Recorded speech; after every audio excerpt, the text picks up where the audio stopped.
رات کا زیادہ تر حصہ گزر چکا ہے، میں سمجھ سکتا ہوں کہ آپ لوگ نیند کی آغوش میں جا چکے ہیں۔ اس کے باوجود آپ کو اپنی شریعت سے، آپ کو اپنے مذہب سے،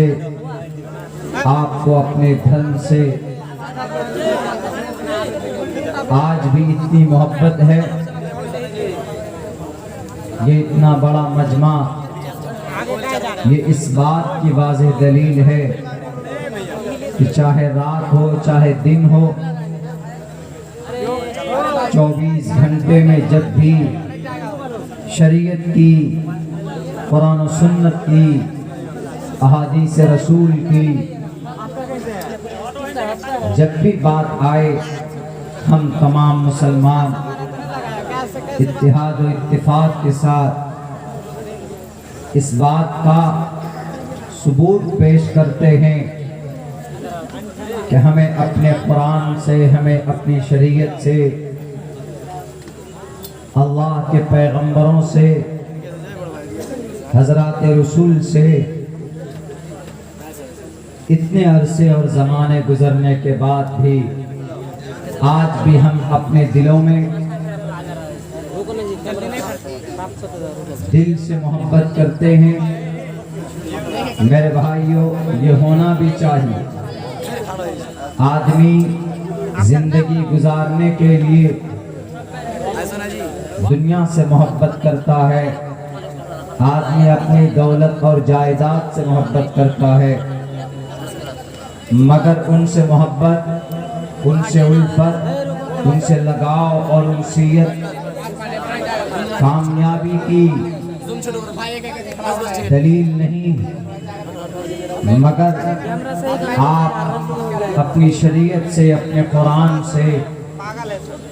اور نبی پاک علیہ السلام سے اگر آپ محبت کرتے ہیں تو اس میں آپ کی کامیابی کی واضح دلیل اور بین ثبوت موجود ہے۔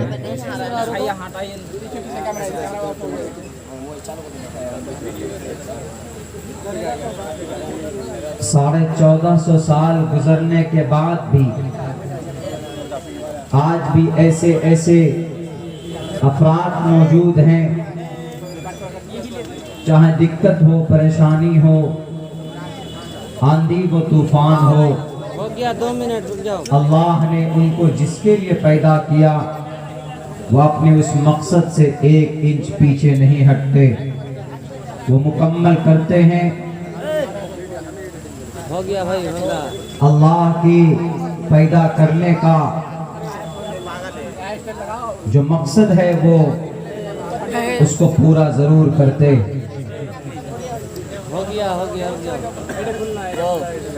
ہماری زندگی میں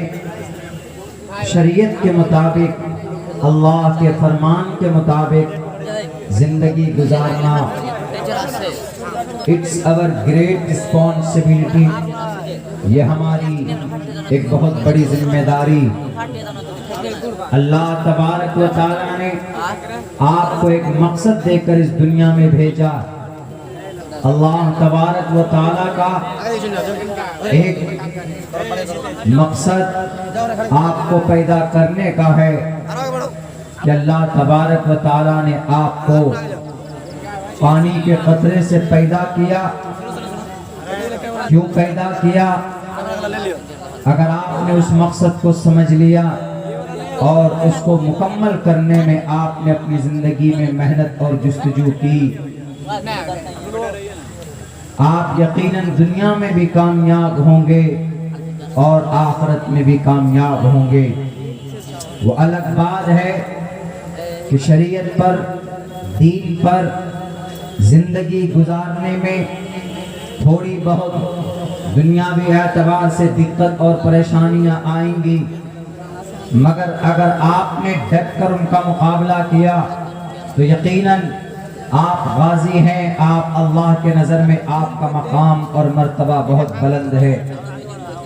اللہ تبارک و تعالیٰ کی نگاہ میں اللہ تبارک و تعالیٰ کو نہ تو عہدہ پسند ہے نہ مال و دولت پسند ہے، بلکہ اللہ تبارک و تعالیٰ کو آپ کی کوئی چیز، آپ کا کوئی اگر پسند ہے کچھ تو وہ آپ کا عمل اور آپ کا اچھا کردار اللہ تبارک و تعالیٰ کو پسند ہے۔ اس دھرتی پر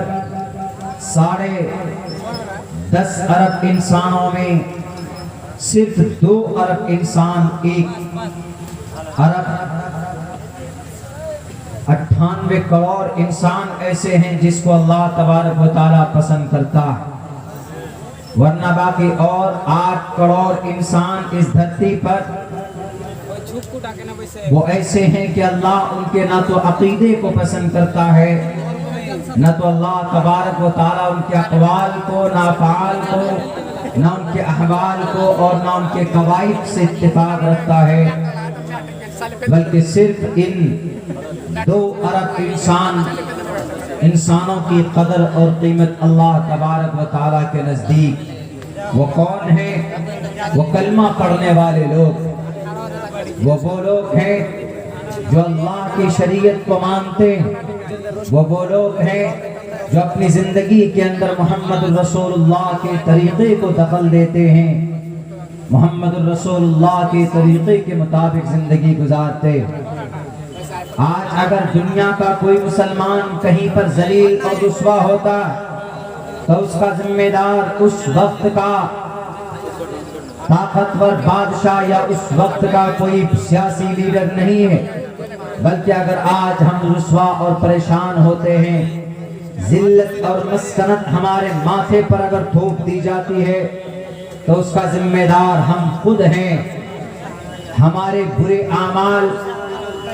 ظہر الفساد فی البر والبحر بما کسبت ایدی الناس، ہمارے غلط کرتوت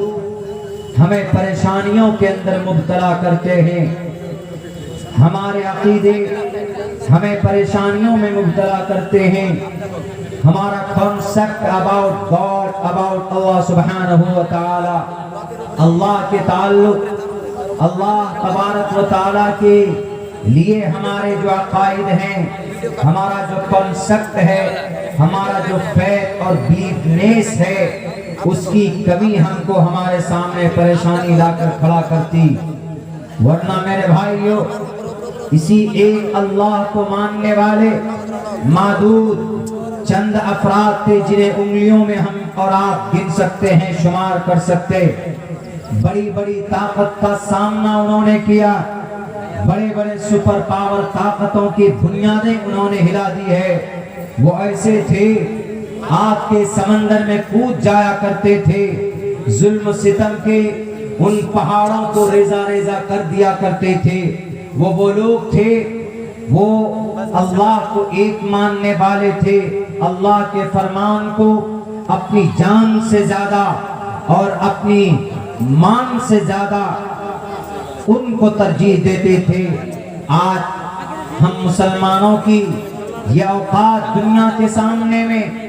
جو آتا ہے ڈرا کر چلا جاتا ہے، جو آتا ہے مار کر چلا جاتا ہے۔ کہیں پر مسلمان ٹوپی کے نام پر مارا جاتا ہے، کہیں پر مسلمان لباس اور یونیفارم کو دیکھ کر ان کا موب لنچنگ کیا جاتا ہے، کہیں پر مسلمانوں کو قرآن پڑھنے کے نام پر، کہیں مسلمان ماں بہنوں کو